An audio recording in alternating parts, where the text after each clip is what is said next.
Reciban un cordial saludo.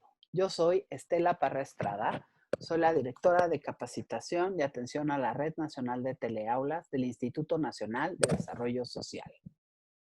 En esta ocasión les vengo a hablar sobre resolución de conflictos. ¿Qué es un conflicto? ¿Un conflicto es lo mismo que un problema? ¿Todos los conflictos se pueden resolver? ¿Un conflicto es lo mismo de violencia? ¿Qué pensamos cuando pensamos en la palabra conflicto? Algunas personas podrán pensar que es una incompatibilidad, exclusión, confrontación, desacuerdo, que es un reto. Otras personas podrán pensar que es una oposición, un choque, lucha, una crisis, una dificultad, una ruptura, un desacuerdo. Pues depende de cada quien cómo lo esté viviendo. De eso dependerá mucho cómo se define o cómo podemos ver lo que es un conflicto. Un conflicto se dice que existe cuando dos o más partes perciben que sus objetivos son incompatibles. Por otro lado, el conflicto genera la posibilidad o la oportunidad de que se den cambios positivos en una relación o en un contexto donde se están desenvolviendo las partes que están involucradas en este conflicto. Y es muy importante tomar en cuenta que conflicto y violencia no son la misma cosa. Puede darse un conflicto sin violencia o pueden darse actos de violencia que no estén desatados por un conflicto, etcétera.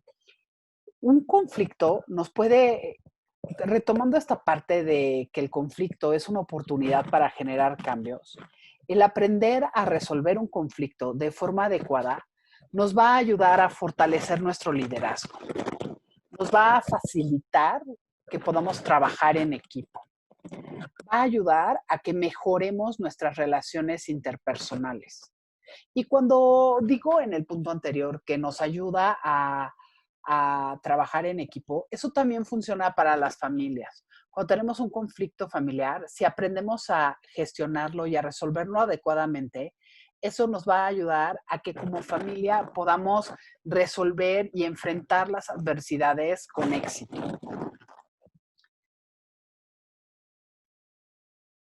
¿Qué genera un conflicto?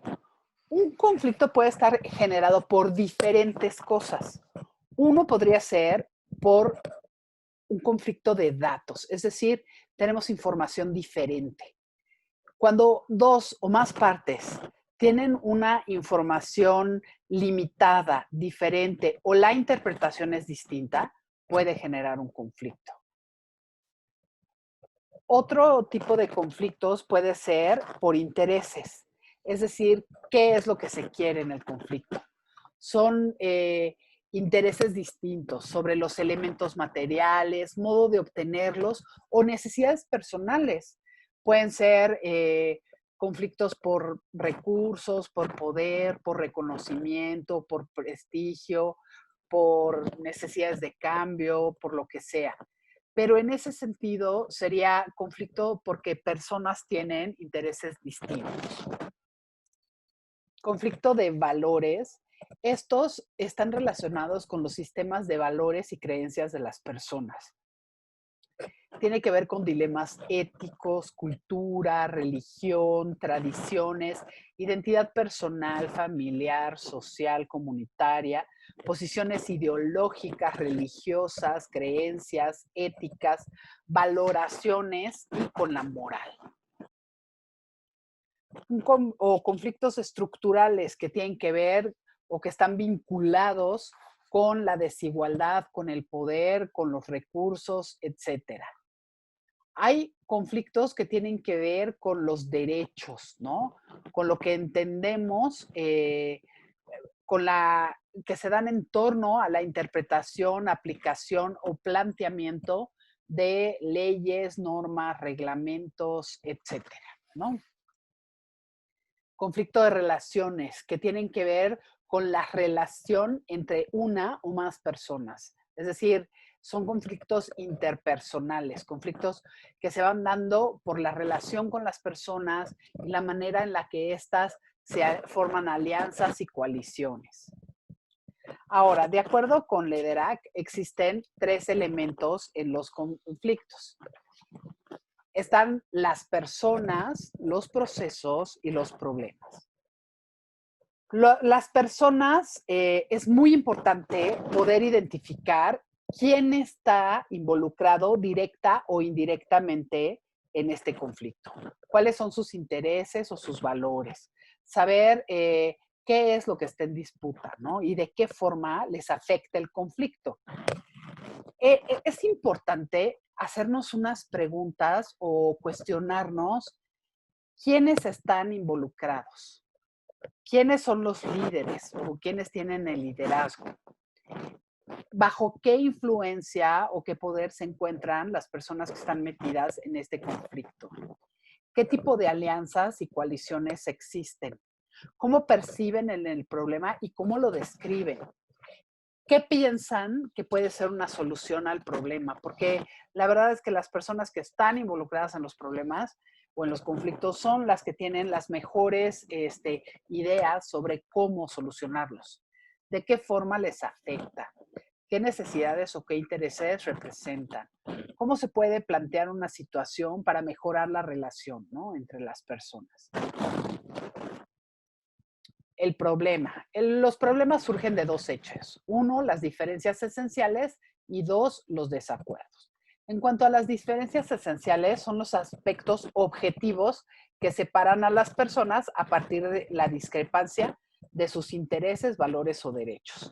Y los desacuerdos consiste en las discrepancias de percepción e interpretación personal sobre el origen de las diferencias o la forma en las que se pueden resolver. En cuanto al problema, sería importante preguntarnos, ¿cuál es en realidad el problema central? ¿Cuáles son los pseudoconflictos o los conflictos latentes? ¿Cuáles son los puntos del problema que se deben resolver? ¿De qué manera se propone resolverlo y tomar decisiones sobre el conflicto? El proceso es la forma en la que se desarrolla el conflicto. El problema surge a partir de las diferencias esenciales o los desacuerdos entre por lo menos 2 personas o grupos. Las contradicciones son las disputas entre las partes por hacer prevalecer los objetivos e intereses de cada una de ellas. Y el manejo del problema son las decisiones y posiciones que toman las partes para resolver sus contradicciones. Ahora, en la forma de analizar el conflicto, hay que tomar muy en cuenta cuáles son las personas que están involucradas. Como les decía, ¿quién puede decidir? ¿Qué pueden decidir?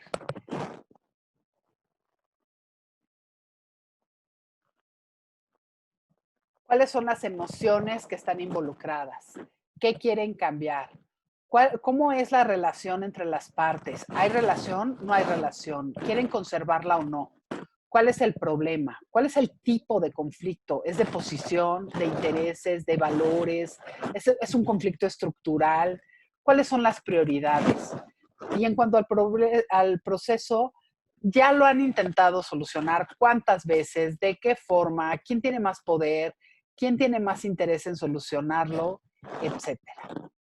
Y por último, me gustaría mostrarles eh, la línea del tiempo o las etapas que tiene un conflicto. Aquí está pues una línea del tiempo donde se muestra el conflicto. Primero está donde está el conflicto latente, las pequeñas diferencias, esos pequeños roces, esos pequeños malos entendidos que se van dando. Esto forma la parte del preconflicto, es decir, todos esos desacuerdos, o sea, diferencias, molestias van surgiendo. Después, cómo va escalando el conflicto, es decir, cómo va aumentando estas conductas conflictivas o cómo va aumentando esta tensión que existe entre las partes. Luego se puede dar una crisis. Esa ya es el conflicto manifiesto, ¿no? Es decir, primero está el conflicto latente antes de que se dé.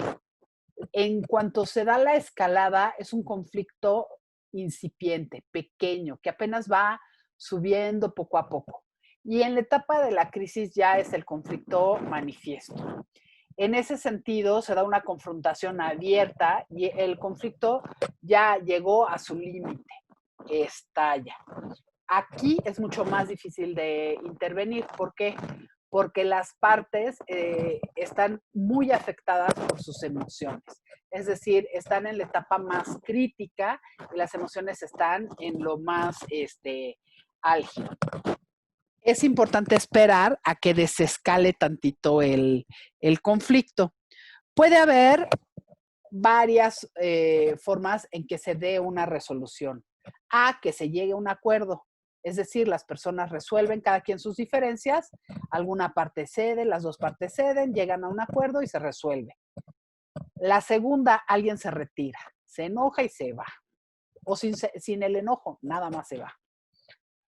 La siguiente, alguien se impone. Por ejemplo, en un conflicto entre un profesor y unos alumnos, el profesor puede decir, pues yo soy el profesor y yo califico y ustedes hacen la tarea de la forma en la que yo se las pido y se acabó, no hay conflicto. Yo soy el profesor, ustedes son los alumnos.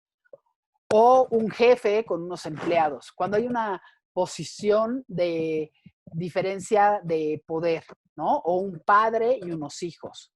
Lo haces porque lo digo yo y se acabó, ¿no? Se impone, una persona gana y los otros pierden.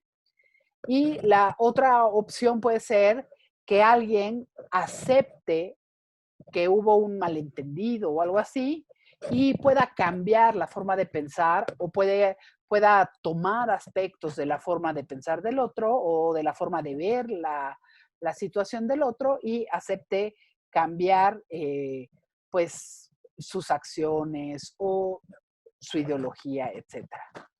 Y la última parte sería el posconflicto, es decir, la parte del final del conflicto. ¿Cómo termina el conflicto? Es importante decir que no todos los conflictos concluyen. Algunos se transforman y en ocasiones el final de un conflicto puede ser el inicio de otro, ¿no? Sobre todo cuando las relaciones están muy dañadas. Por eso es muy importante que cuando se trata de resolución de conflictos hay que tomar muy en cuenta a las personas, ¿no? Es muy importante pues a enfrentar o afrontar los conflictos con todo y ser más tranquilo, más respetuoso y más objetivo con las personas, ¿no? Porque de esto va a depender que los conflictos se puedan o no resolver más fácilmente. Y es así que los invitamos y las invitamos a este curso de resolución de conflictos. A manera de resumen, este curso contiene la definición, los tipos de conflictos, sus causas, las diferencias entre conflicto y violencia, la estructura, etapas y resolución de conflicto, así como la detección de necesidades e intereses en distintos tipos de conflicto. Pues no me queda más que agradecerles su interés y seguimos en comunicación por acá. Muchas gracias. Gobierno de México.